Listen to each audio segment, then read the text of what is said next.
Hello and welcome. I'm Lily, this is Legit Nutrition Hawaii, and we've been going on with this weight loss series for a while now. And the question that we've been trying to address is like, why are we fat and why are we not losing weight? And the more and more that I've researched and the more experience that I've had in my own life is that the answer that you get to that question really depends on who you ask. So you ask a doctor or a nutritionist and they'll say that we're fat because we're eating too much and not exercising enough. You ask an anthropologist and they say it's because human beings are maladapted to their current environment and food. Ask a modern spiritual teacher and they will tell you it's because you're subconsciously trying to protect yourself from a perceived threat. I've looked into the topic from many different perspectives, and the unfortunate reality is that in the majority of the cases, these different potential causes of obesity or weight gain or lack of weight loss are generally considered mutually exclusive. You know, I've had spiritual teachers who smoke cigarettes and eat bacon and cake every day, and they say that it's fine because they Reiki themselves. You know, the person who channels the Abraham Hicks stuff says that all you have to do to lose weight is get yourself into the vortex and then weight loss will find you no matter what you eat. She is overweight. And I've had nutritionists tell me that Cheetos are part of a balanced diet as long as they're eaten in moderation and we can just control ourselves and stop binging. It's confusing. It's really freaking confusing to get so many backwards, conflicting messages from different professionals. And it leaves you wondering, who the fuck do I trust? You know, like, should I let myself eat the chocolate cake every day as long as I'm, like, in the vortex and Reikiing myself? Are Cheetos part of a balanced diet? Or should I be eating, like, fully raw food? I don't know anymore. And it makes it especially difficult when these different professionals just like flat out dismiss each other. So in my view and experience, the totality of who you are is a reflection of many inputs. Physical, mental, emotional, spiritual. I consider these inputs to be fairly equal in their importance for true health and happiness. Though I do believe that they're not separate. They kind of layer on top of each other. I was gonna say like a cake, but I don't want anyone to get any cravings from watching this video, so let's go with a house analogy. So obviously, on my channel, we talk about the physical a lot. Nutrition, sleep, hydration, exercise. I personally consider the physical layer of our health to be like the base layer, like the foundation of a house. If you're not giving your body the physical inputs it needs, and let's remember that most human beings in modern society are not giving their body what it needs. Health will elude you. And I know that this is a hotly contested topic between like new agey woo-woo practitioners who claim that you can eat, drink, and smoke whatever you want as long as you send it positive vibrations. My own experience, that which I have witnessed in others, and at the guidance of other spiritual teachers whom I trust, taught me that the physical inputs that you give your body are absolutely essential for our physical, mental, emotional, and spiritual health, which is why we spend so much time covering it on my channel. And yet, as I've talked about in previous videos, the real desire that's behind our drive to lose weight are mostly not physical. Sure, we want to look great in a bathing suit, but what we want on a much deeper level is what we think looking great in a bathing suit will bring us. Happiness, acceptance, security, love. But these feelings cannot be genuinely brought about by a physical experience alone. Certainly, appearance can play into it, but being physically beautiful in no way guarantees that these vitally important feelings of self-worth will exist. Which brings us to the next layer in our house, the one that is built on top of our foundational physical layer. It's our mental and emotional health. To continue with the house analogy, our mental and emotional health is like the walls of our house. And if they are properly formed, they help to create a feeling of inherent self-worth, as well as strong personal boundaries that keep us feeling safe, secure, and cared for. Our mental and emotional health is greatly affected by our physical health and the physical inputs we choose. Diet, sleep, hydration, the things that make up our foundation. So if your foundation is weak, wobbly, crooked, or there are big gaps, you can't build strong walls. They will collapse under the slightest pressure. I think we can all essentially agree that our mental and emotional lives pretty much originate in our brains. Our brains are physical. They cannot function without adequate blood glucose. They cannot function without sufficient fluid balance. They cannot function without a healthy gut microbiome, or without adequate vitamin and mineral intake, or without enough sleep. So without these physical inputs helping our brain to function, how can we expect our emotional lives to be balanced? I have felt it myself, and I have had so many different people report to me. We've been told for years that we are mentally ill, depressed, bipolar, even as severe as schizophrenia, and that medication is the only way that we're ever going to be able to function. Until we started eating real food, until we actually ate fiber and took probiotics and developed a healthy gut, until we started actually drinking water regularly, and until we gave up the energy drinks and started getting enough sleep every night, at least 7 to 9 plus hours. These physical inputs matter to our mental health, and I cannot believe that so many doctors fail to advise their patients of these basic biological facts before they put them on efficacy unproven, dangerous medications for the rest of their lives. But we're starting to get into a whole other video.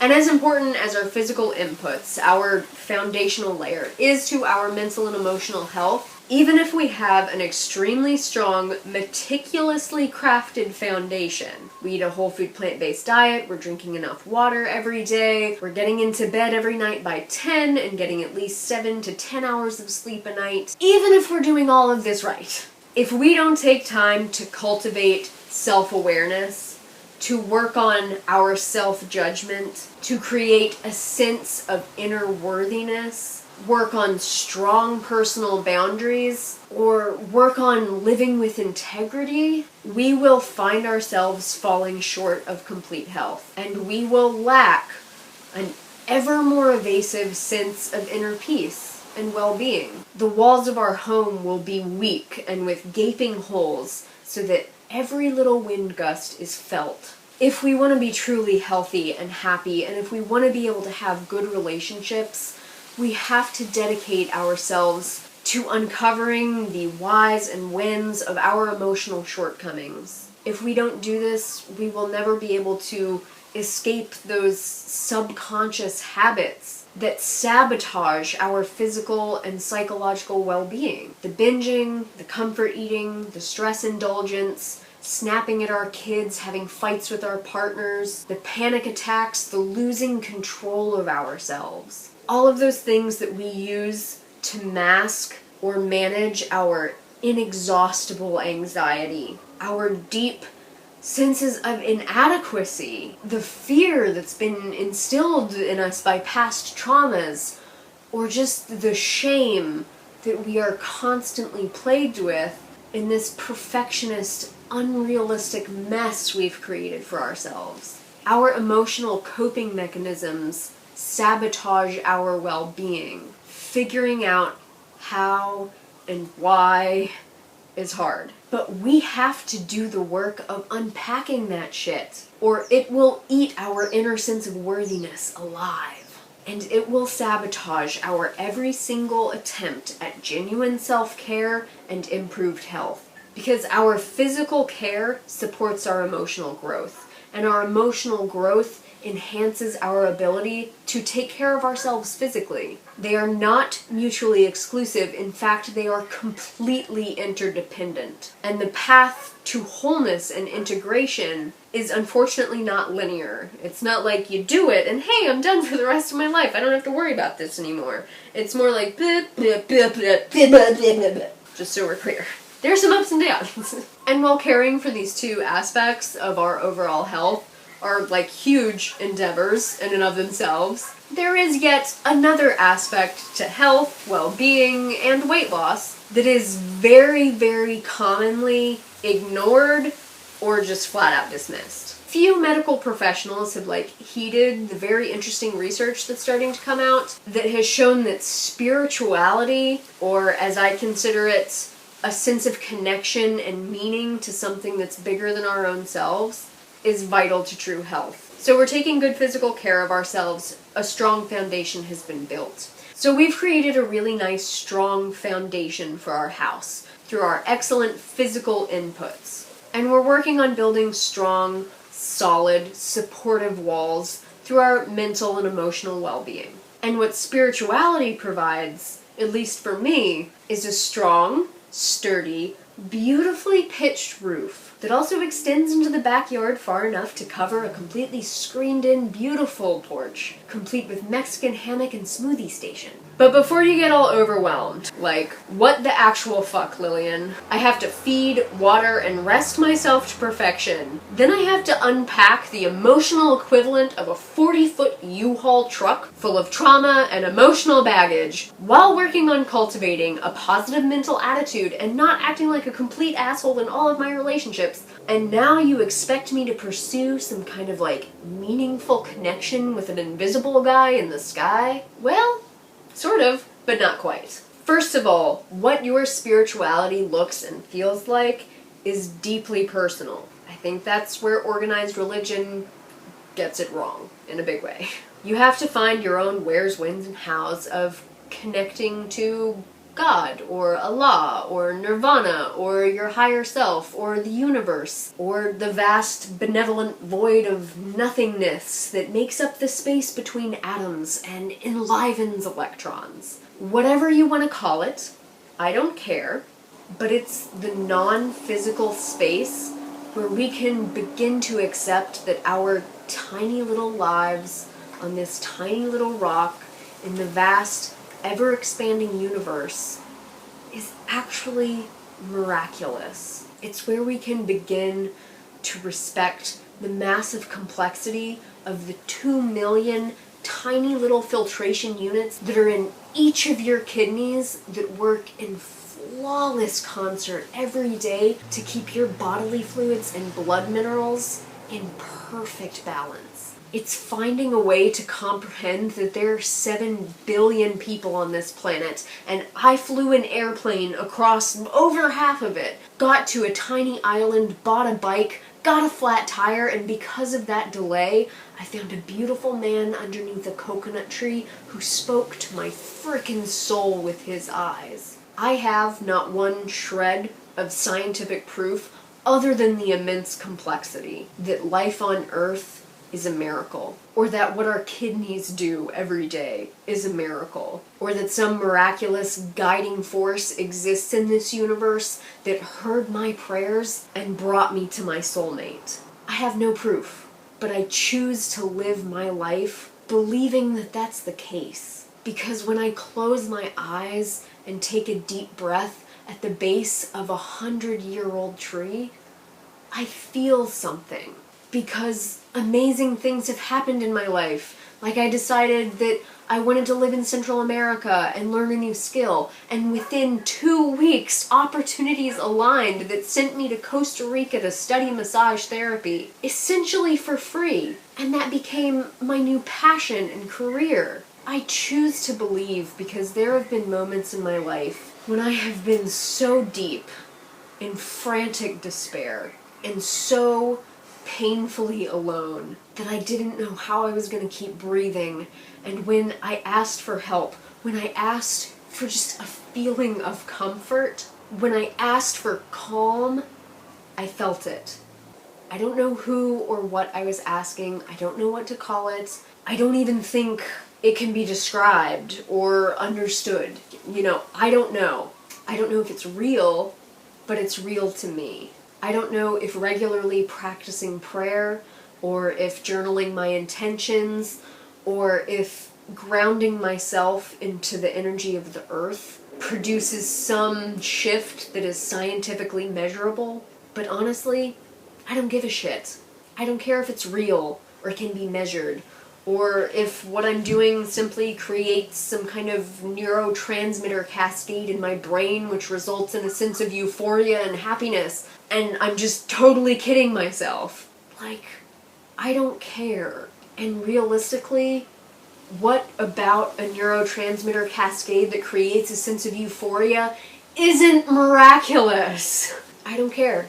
Because it helps me to feel good, and it makes the daily experience of being alive more pleasant. I choose to believe and I choose to feel this because it makes me feel safe and comforted, and it brings some kind of deep sense of meaning and purpose to a world that is otherwise immensely painful and confusing and inexplicably awful.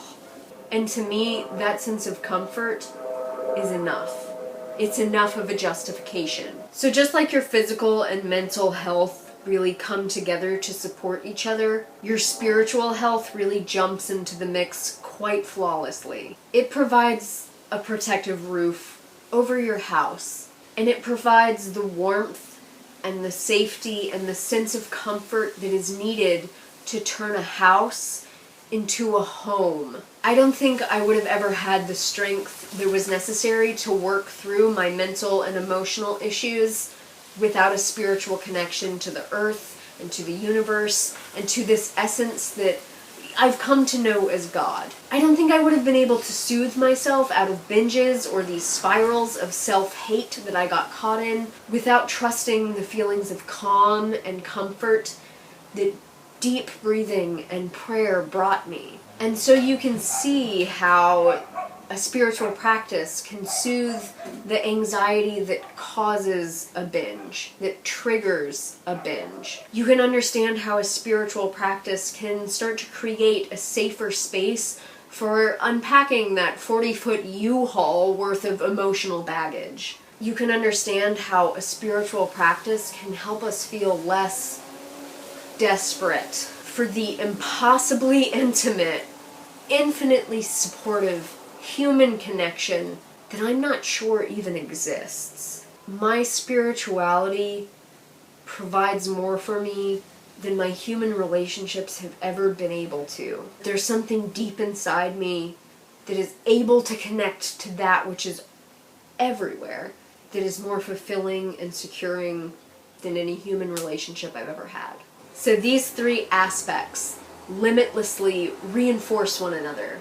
Good physical health supports good mental health, which supports a deeper connection spiritually speaking. And spiritual health supports mental health, which supports physical health. It goes back and forth, and it's circular, and it's like a frickin' triangle pentagram of interconnectedness. So can you see how healthy food choices and easy weight maintenance and self-care and genuine self-love can become kind of effortless under such circumstances? You know, the ups and downs of life, they never stop, but they do seem manageable under such circumstances. And you get to a point where you're able to embody that awareness that eating ice cream is not the same as self-love. It never has been, it never will be. So this video, and my probable complete inadequacy at trying to describe these huge complicated ideas, has probably given you some sort of idea as to the vast complexity of life. And as complicated and confusing and intricate as the physical aspects of weight loss are, we are now moving into a potentially even more complicated and confusing realm. You know, at least when we're talking about the physical aspects of weight loss, you know, those are like concrete ideas. But then you get into this like incredibly abstract and complicated realm as like spirituality and mental health and how all of these things function together as one. And it's really difficult to take these, you know, sound so nice in theory, abstract ideas and actually integrate them into your daily life in a way that actually feels genuine. Really hard to get a grasp on that. So figuring out how to process all of your like wonderful emotional traumas and fucked up belief systems as well as like learning how to connect to an actual spiritual practice in the beginning is really, it's like a crapshoot. But I do want to talk more about it because I know that the confusion can be endless, and the endlessness of it is quite disheartening. So if you're feeling confused, if you have questions, and you would like to have those questions kind of clarified, I really encourage you to leave a comment below in the comments section. How much I answer them one-on-one might be a little bit limited, but I do want to take these comments and try to address these reoccurring issues for people as much as I can. Please leave a comment so I can get an idea of what you guys want to hear about more. Okay, so I hope this video has been helpful. I hope it's given you a bit more of an idea of how the different aspects of health really integrate to create a strong house that turns into a home where you can live and be happy and healthy and secure. If it has been, don't forget to like this video, subscribe below so you don't miss any more of my videos, and until next time, do your best to make better choices for yourself. It's definitely a process. And take really, really, really good care. I will see you soon.